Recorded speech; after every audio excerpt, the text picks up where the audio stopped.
Sam Morgan sat in that glow, sharpening the edge of a whittling knife, his broad hands moving with the rhythm of a man who wasn't carving with so much as carving time. The figure in his lap had no clear form, just a lump of pine softened by calloused fingers. He wasn't in a hurry to shape it. Truth was, most days, he wasn't in a hurry to do much at all. He hadn't always been this way. Before Abigail died, Sam used to laugh, used to hum while he worked. There were bees then, and chickens scratching near the coop, and flowers. God, how Abigail loved her little garden. Wild tulips, soft-bloomed prairie roses, blue flax. After she passed, the garden grew into weeds, then snow, then nothing. He never had the heart to plant again. Outside, the storm thickened its grip on the land. Snow fell not in flurries, but in slow, deliberate sheets, covering the world inch by inch.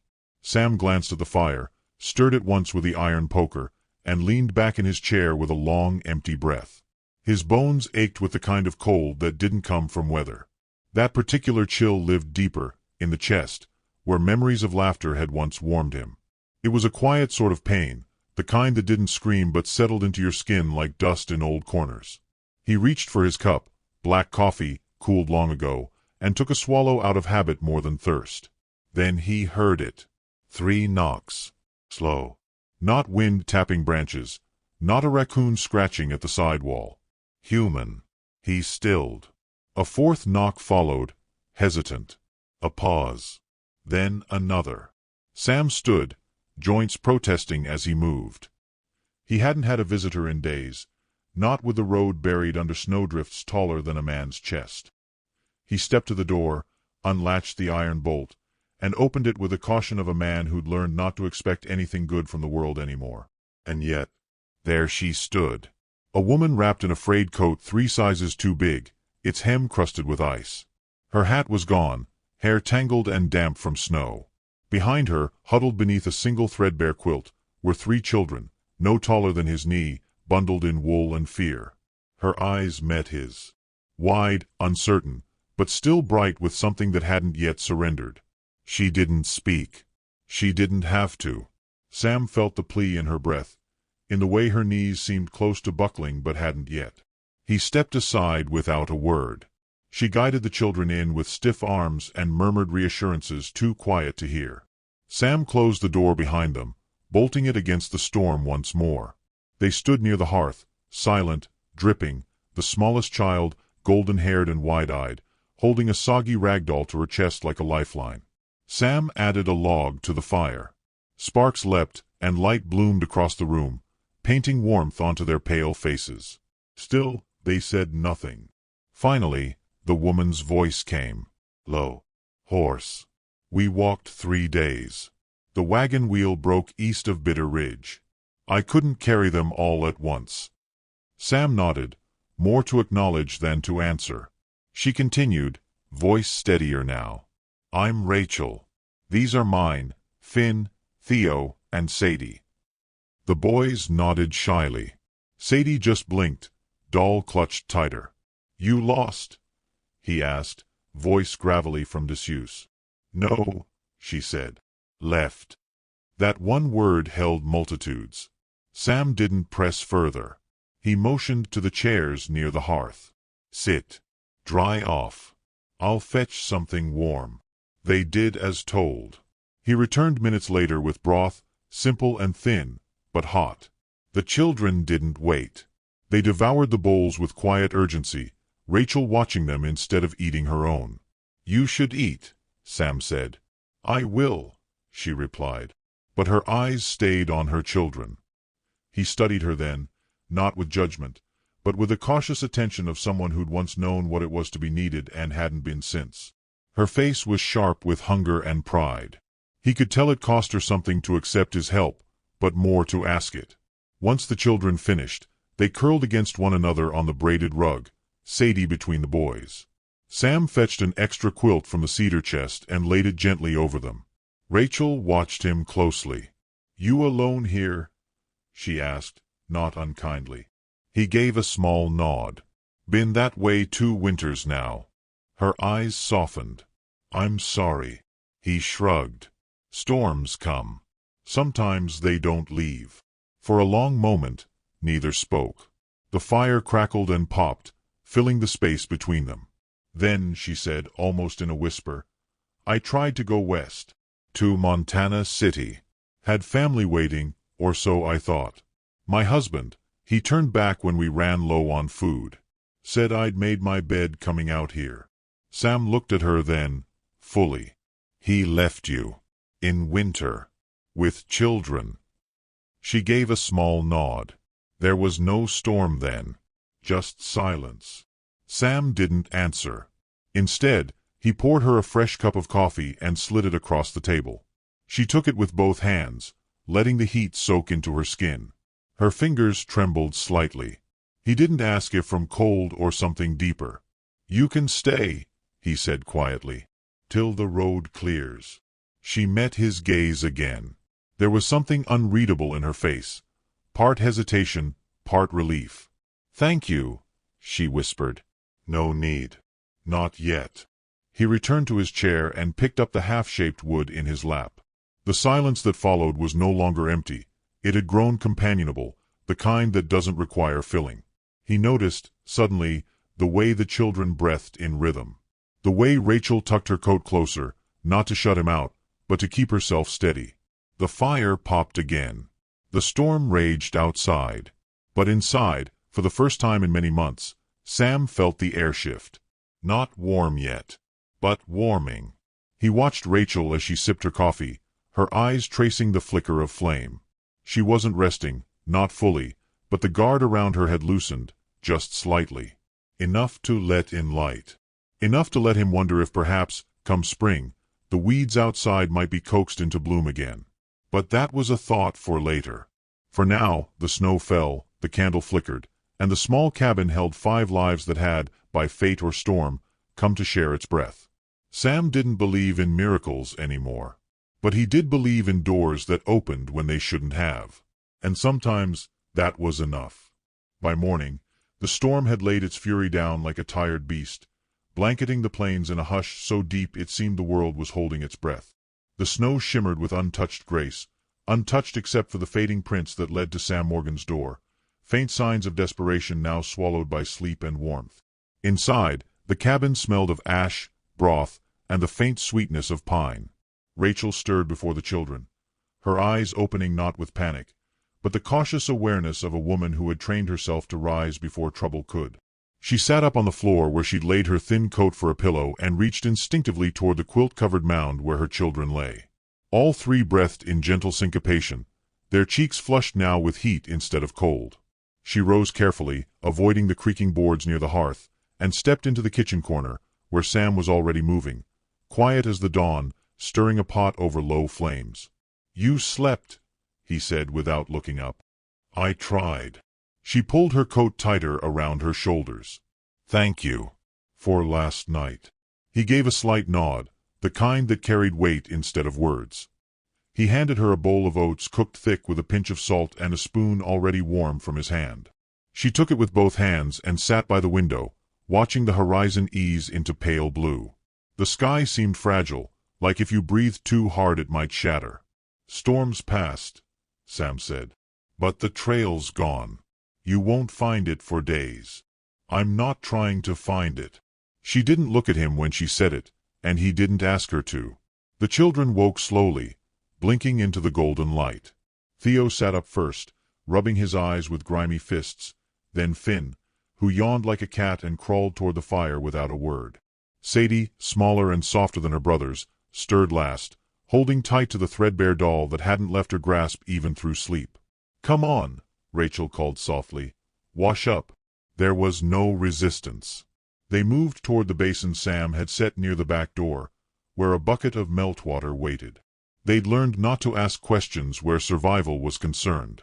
Sam watched them from a distance, noting the way Sadie leaned her head into Rachel's shoulder while Theo stood in front of the bucket, shivering but determined. These children, he realized, had already lived through more than most men he'd known. And Rachel wore her strength like a hidden seam in her dress. Nothing about her was loud, but everything about her was enduring.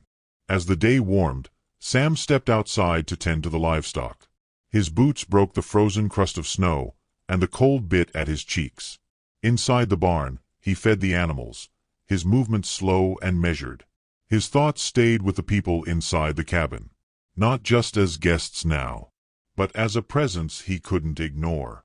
When he returned, the cabin was changed in the smallest of ways. Rachel had swept the floor, laid out the children's wet clothes near the fire to dry, and mended the hem of one of his old shirts that had frayed at the cuff. She didn't ask permission. She simply moved with the care of someone who knew that restoring order was another way of praying. "You didn't have to," Sam said, stepping out of his coat. "I know," she replied, tying off her thread.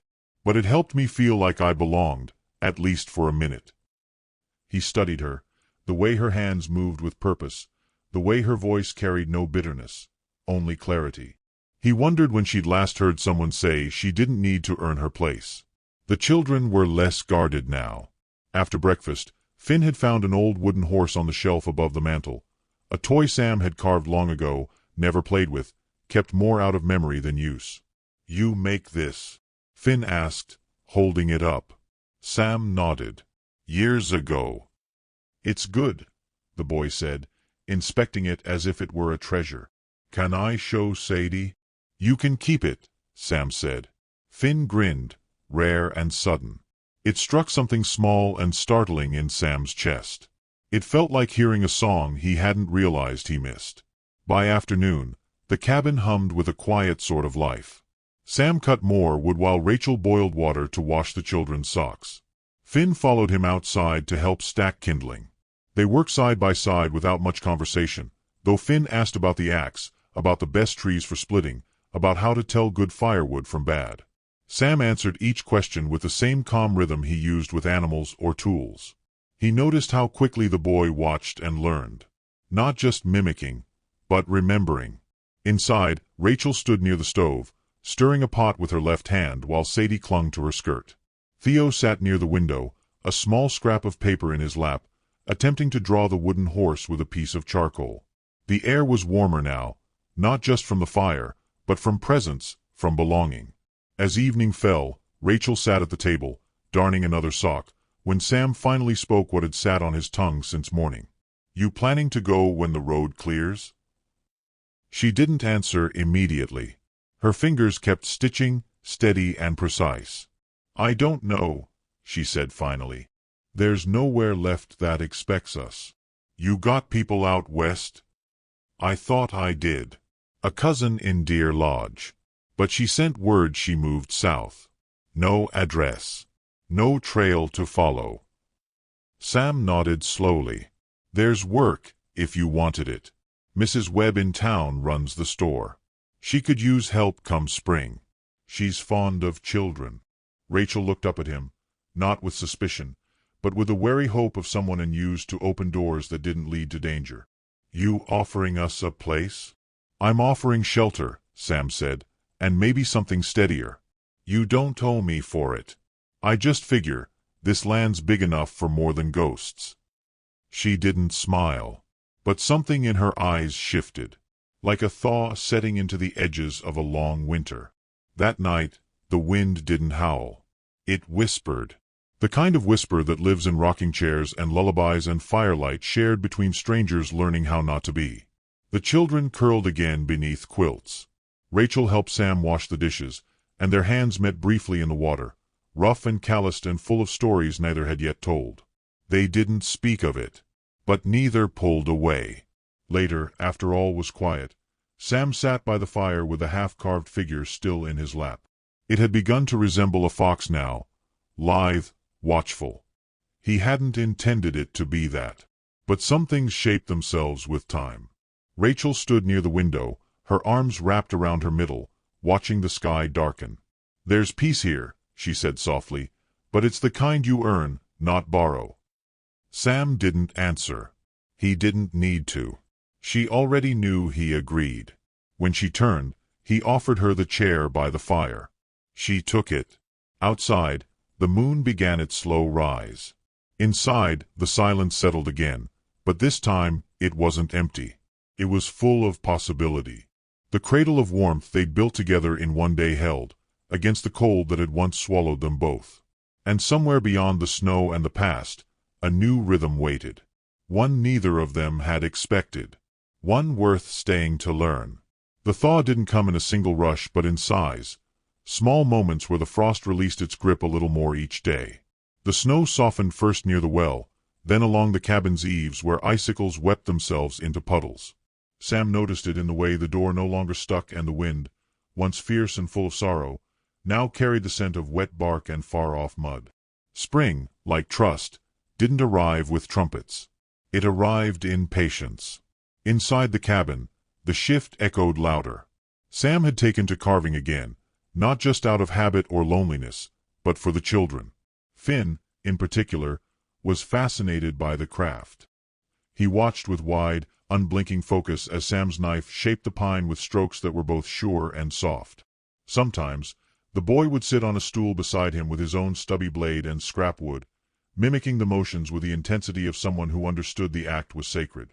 "That one looks like a rabbit," Finn said one morning, leaning over Sam's shoulder as shavings piled on the floor like curled feathers. "It's supposed to," Sam murmured. "You make them all from memory?" Some come from nothing.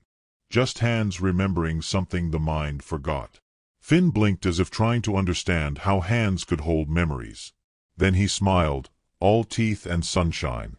"I'm gonna make a bear. You'll need patience for that." "I got patience," Finn said proudly. "Mama says I wait better than Theo." In the corner, Theo scowled from behind a worn book that Rachel had read to them the night before. "Do not." Sadie sat by the window, humming softly to her doll. She had named it Abigail, after asking Sam what his wife's name had been. He hadn't planned to tell her, but she'd asked so sincerely, so tenderly, as though knowing the name might bring some lost goodness into the world again. Rachel had begun to change, too, though her shifts were quieter than the land's. She still moved like someone expecting the floor to collapse beneath her at any moment, but there were cracks in the caution now, moments when her smile arrived without resistance or when her eyes lingered a second longer on Sam than they had before. She had taken over the cooking, and though her meals were plain, they held the kind of warmth that could only come from someone who put thought into the simplest things. Sam often found himself eating slower, savoring. Not just the food, but the gesture, the care behind it. Once, when she brought him a bowl of stew, she paused before setting it down. "You eat too little," she said gently. "I eat what I need. You need more than you think." It wasn't about food. He knew that. She knew he knew. That night, he finished the fox carving and placed it quietly on the mantel beside the wooden horse. In the morning, it was gone from the shelf and resting near Sadie's pillow. Outside, the land continued its slow resurrection. The creek began to murmur beneath its brittle shell. Trees, still bare, held a sheen of promise in their buds. Animals stirred in the woods, footprints pressed into the softening snow. The birds returned, tentative and few. One afternoon, while the boys chased each other through the melting yard and Sadie napped on the porch with Abigail nestled under her chin, Rachel and Sam found themselves alone in the kitchen. She was kneading dough, sleeves rolled to her elbows, hair tied back with a strip of cloth. He was repairing the hinge on the pantry door, watching her more than the task at hand. "Never figured you for bread making," he said. "I didn't either," she replied. "But I learned. The way women do when they're waiting for someone else to come back and don't know if they will." Sam tightened the screw in the hinge. "He gone long before you left?" Her hands didn't stop. "He left long before I admitted he had." She wiped her fingers on her apron. "He was one of those men who only love you when you need nothing from them." Sam nodded. "There's plenty of them." She glanced at him, and something passed between them, an understanding, aged and earned. "You ever wish you'd left instead of stayed?" she asked, voice quieter now. He met her eyes. "Sometimes. But I'd have carried her absence either way. At least here, I know the weight of it." She looked down, pressed her palm into the dough. "Grief's strange. You think it'll hollow you out, but it fills you instead. Makes a room in you you never planned to furnish. And when someone walks into it, you're not sure if you should ask them to stay," Sam finished. Rachel gave a small smile, sad but genuine. Exactly that. They didn't speak after that. The silence between them had shifted. Less absence, more invitation. That night, Theo woke with a fever. He whimpered through his dreams, brow damp, cheeks flushed. Rachel held him against her chest, whispering soothing words even as fear flickered in her eyes. Sam didn't speak. He fetched cool cloths, boiled water, checked his stores for dried willow bark. He sat beside Rachel through the worst of it, watching as she rocked her son and whispered stories about green meadows and birdsong. "You can sleep," he said once, his voice low. "I won't," she replied. "Not until he's through it." "He will be." "How do you know?" "Because you're still here." She didn't thank him, but her fingers brushed his as he handed her another cloth, and the touch lingered. Theo's fever broke before dawn. When the boy finally drifted into a deep, peaceful sleep, Rachel turned to Sam with eyes rimmed in exhaustion and something close to trust. "You didn't have to sit up." "I wanted to." She nodded, and without another word, leaned against his shoulder. Just for a moment. Just long enough to let herself be held by something steadier than fear. In the days that followed, everything felt different. Not louder or faster, but more alive. The children clung to the rhythm they'd built. Mornings by the fire, afternoons exploring the land with Sam, evenings tucked close beside Rachel with her stories and lullabies. Their laughter came easier now, less like survival and more like childhood. Sam started carving animals just to see their reactions. Deer, owls, badgers. Finn declared he would one day have a whole forest of wooden creatures. Sadie asked for a butterfly. Theo wanted a wolf. One morning, Sadie wandered into Sam's workshop behind the barn. She didn't speak, just climbed onto the bench beside him and watched as he shaped a block of wood into wings. "Is it for me?" she asked softly. "If you want it." She nodded solemnly. "It's pretty." "Do you remember what butterflies mean?" he asked, pausing in his work. She shook her head. "They mean change. From something that crawls to something that flies." Sadie stared at the carving, then at him. "Mama says we changed. She says we were scared worms and now we're family." Sam smiled. "That sounds about right." As April pressed in with thaw and bloom, the cabin took on a new kind of warmth, one that couldn't be blamed on firewood alone. The children referred to Sam not as Mr. anymore, but simply Sam. Once, Finn slipped and called him Papa, then froze, cheeks red, apology on his lips. Sam said nothing, just reached out and rested a hand on the boy's shoulder. Finn grinned and didn't correct himself.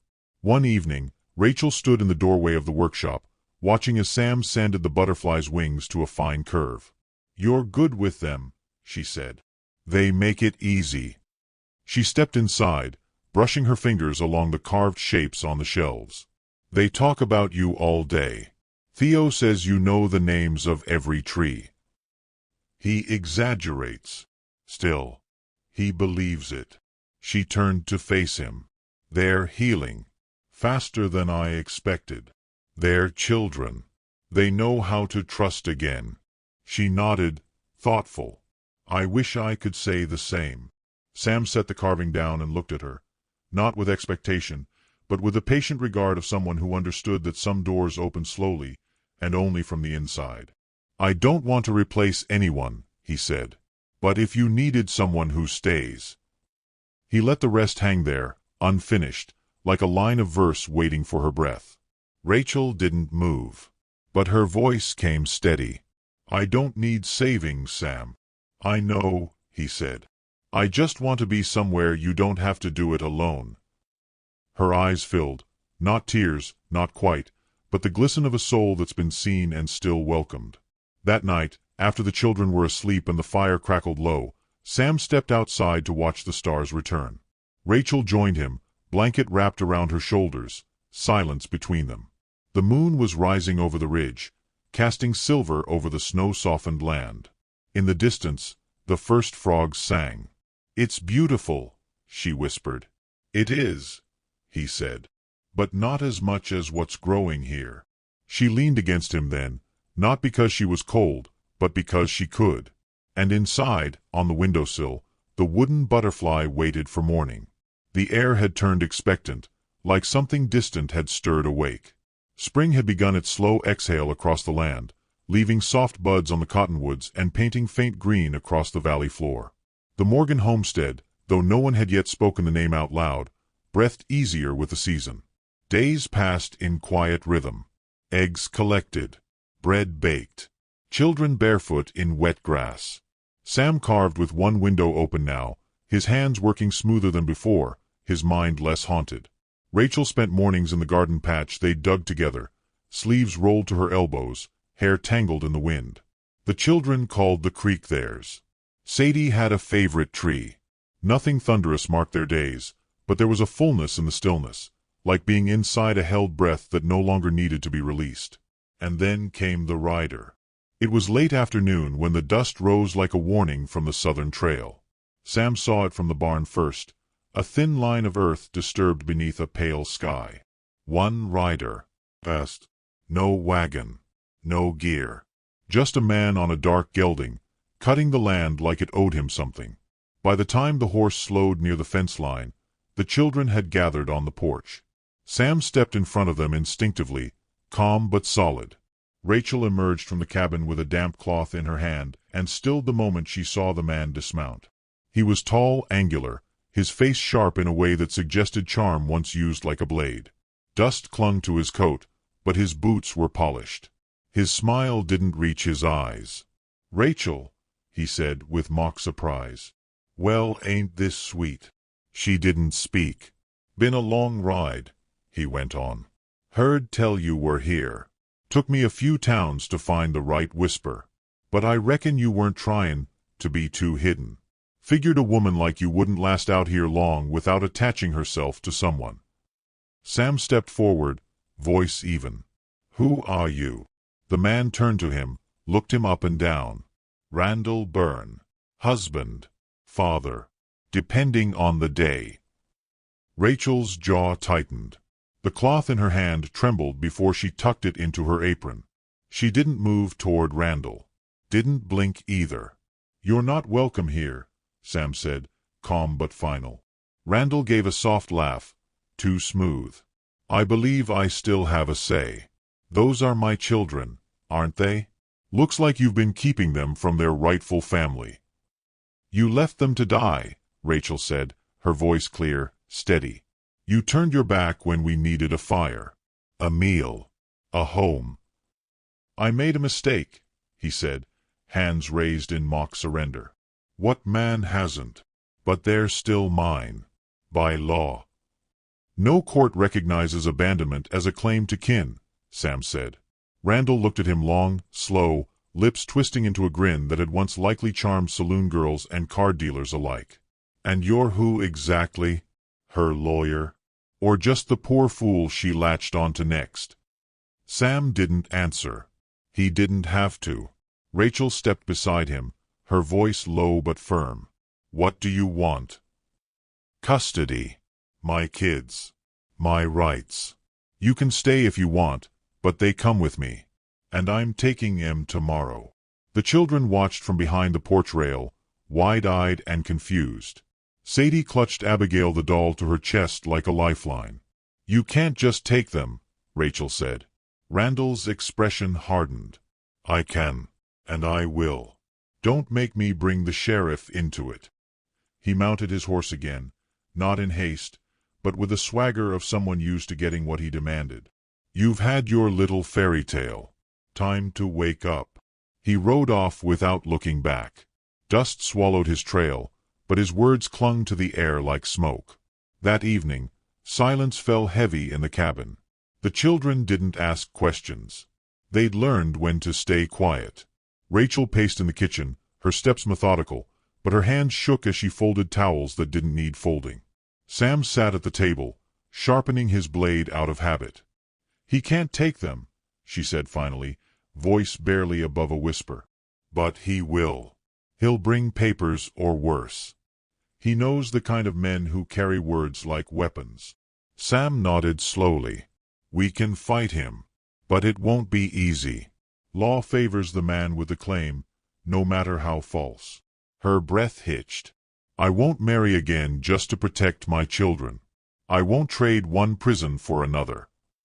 You wouldn't be. She looked at him then, eyes fierce beneath the sheen of fear. Even if you're kind, Sam, even if I trust you, that's still not freedom. I'm not offering marriage, he said. I'm offering to stand beside you. In front of him, if need be. She sat down across from him, her hands tightening in her lap. I thought we were safe. You were. You are. But shadows don't knock. They let themselves in. The next day, Randall returned, not alone. A man rode beside him, wearing a badge and a frown too neat to be real concern. Sheriff Malloy from the next town over. Known to some as just, known to others as bought. They dismounted without ceremony, the sheriff stepping forward with papers in his hand. Ma'am, I've been informed you've been keeping your children from their father. According to this petition, signed and sworn by Mr. Byrne here, the children are to be returned under temporary custody while the courts sort the rest. Rachel stepped onto the porch, her voice calm but shaking at the edges. He abandoned us. I have witnesses. He left us to die in the snow. You have proof of that? Sam stepped beside her. You've got half the town who saw her come out of that storm with nothing but will.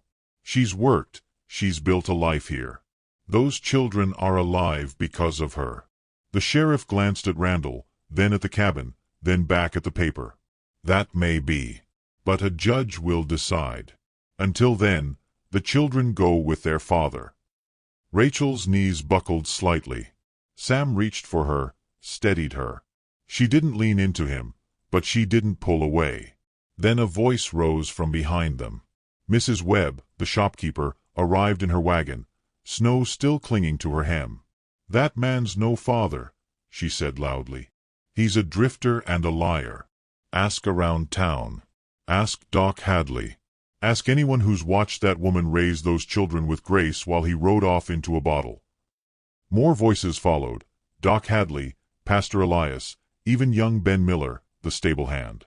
They came not with weapons or shouts, but with presence, with truth. The sheriff, caught between paperwork and people, scratched his head. You'll need to take it to the courthouse, Mr. Byrne. I won't be dragging children off when half the town stands against it. Randall looked ready to spit fire, but he swallowed it down, sneering. Fine. But this isn't over. He rode off again, slower this time. The sheriff followed, grumbling something about judges and jurisdiction. The people stayed a while longer. They didn't celebrate. They simply stood close, offering nods and quiet comfort. Rachel thanked them, voice breaking. Sam watched her, steady and silent, heart full of something he didn't dare name yet. That night, Rachel stood by the fire, arms wrapped around herself. He'll be back, she said. With more papers. Stronger words. Sam nodded. Then we'll be stronger still. She looked at him then, not like a frightened woman, but like someone measuring the shape of hope against memory.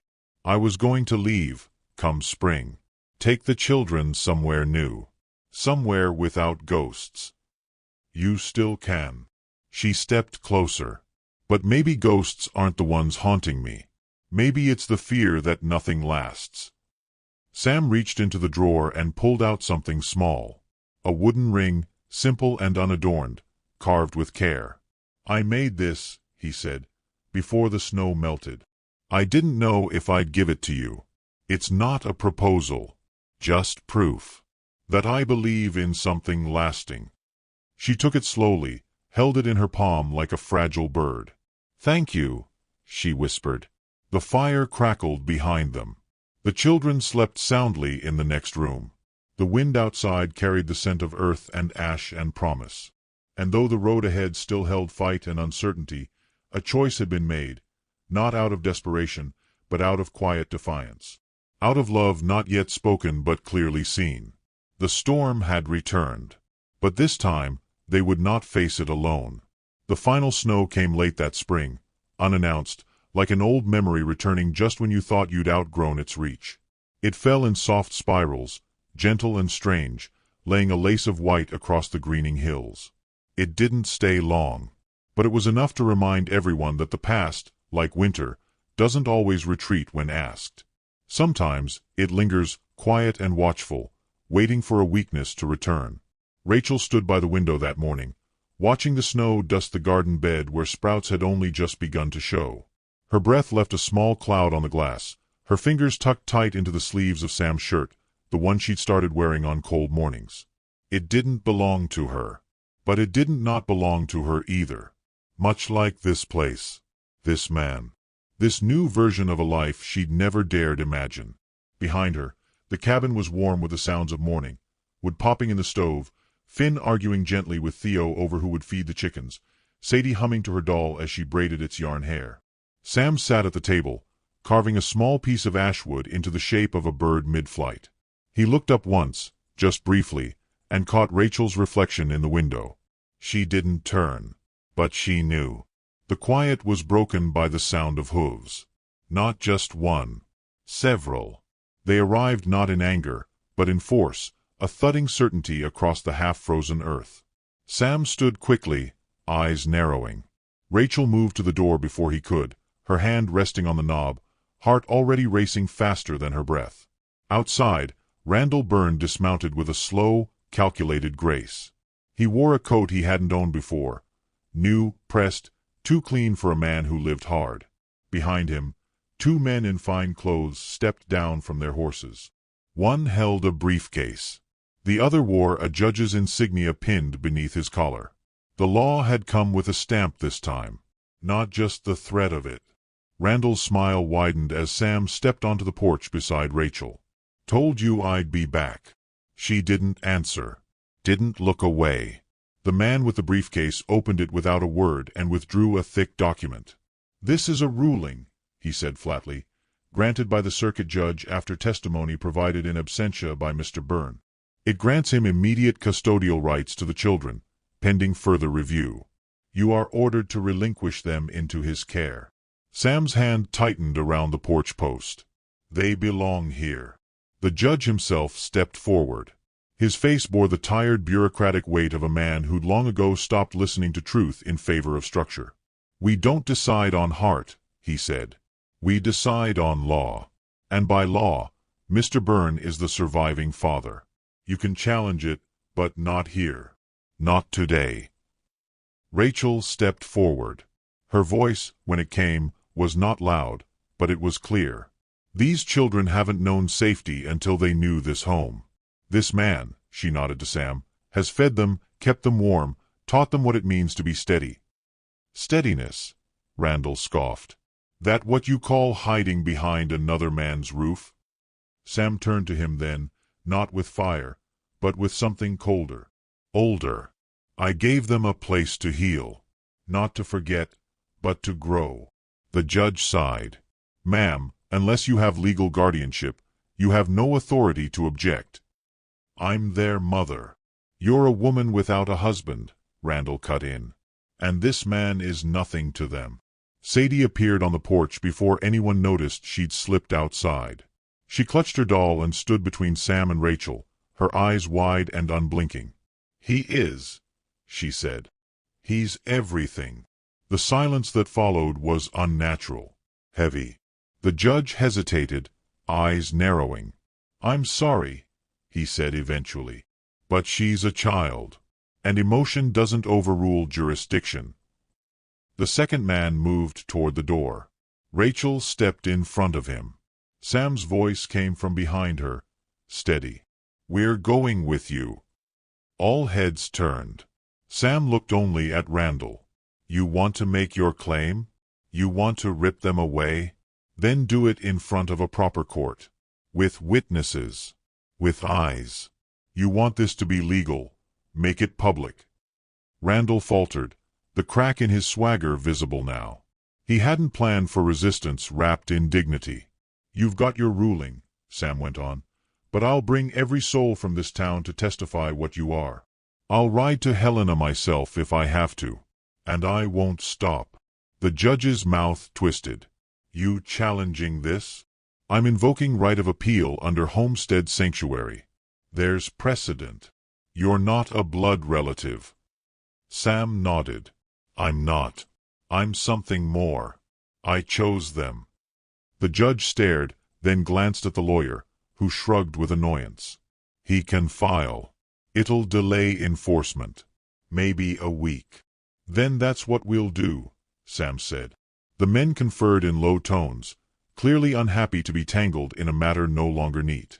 Randall tried to interject, but the judge raised a hand. We'll reconvene in county court. 3 days' time. Until then, the children stay. They left without shaking hands. The snow had stopped by then. The porch remained crowded with the weight of what almost happened. Rachel turned to Sam. You knew the law? I learned it when I lost Abigail. There's a lot you read when you can't sleep. She looked down at Sadie, still clutching her doll. Then up again. You stood in front of him.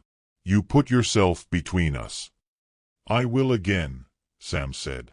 As long as you let me. The fire inside had gone low. Sam tended it while Rachel sat with the children, brushing hair back from their faces, whispering that they were safe. For now. For tonight. Sam looked around the cabin as the fire grew. He saw the carved creatures on the mantel, the drawing Theo had taped to the wall, the boots lined by the door, still caked in yesterday's mud.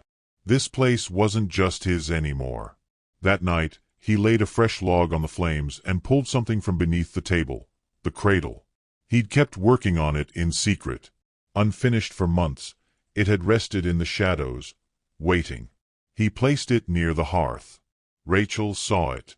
Her breath caught. You made that, she said, voice hushed. For what might come. You still think we'll need it? I don't think anything, Sam said. I just hope. She moved to the cradle, ran her fingers over its smooth edge. I'm afraid, she said. I've lived a long time with the kind of fear that hides in your bones. I know, he replied. But fear isn't all you're made of. She looked up at him, eyes soft and shining. You believe that? I do. Then she said something he hadn't expected. Not because it was loud or bold, but because it was hers. Then I believe it too. The trial came quickly. They rode to town as a family, not declared, not defined by blood, but by choice. The courtroom was small, but the pews were full.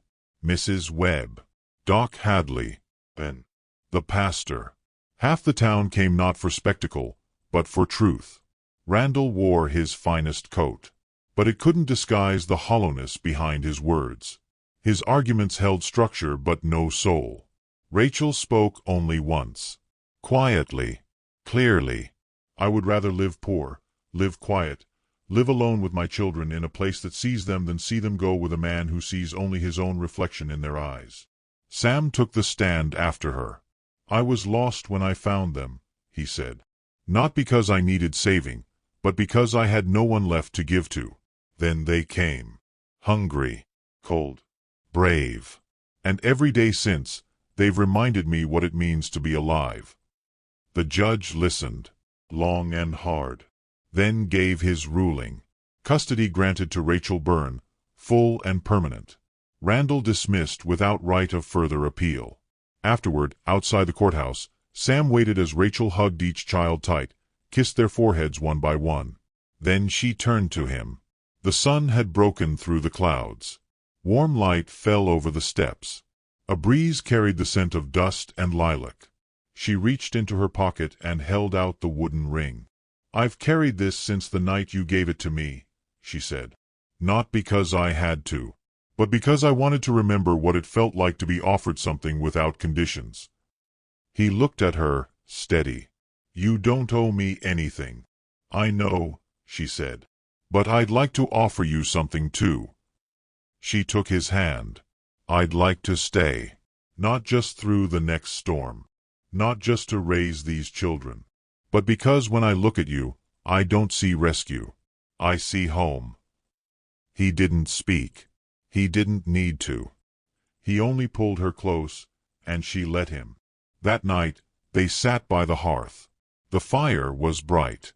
The cradle stood between them, rocking gently with a touch of wind through the open window. Sadie slept on the rug. Finn and Theo dozed against the far wall, arms tangled, breath even. Outside, the last snow melted into the earth. Inside, love, true and worn and rooted, grew without need for ceremony. And if you listen close, even now, you might hear it. Not thunder, not storm. Just the whisper of warmth against wood, the soft breath of a miracle born not in fire, but in kindness. And the creak of a cradle, swaying in time with the beat of something new.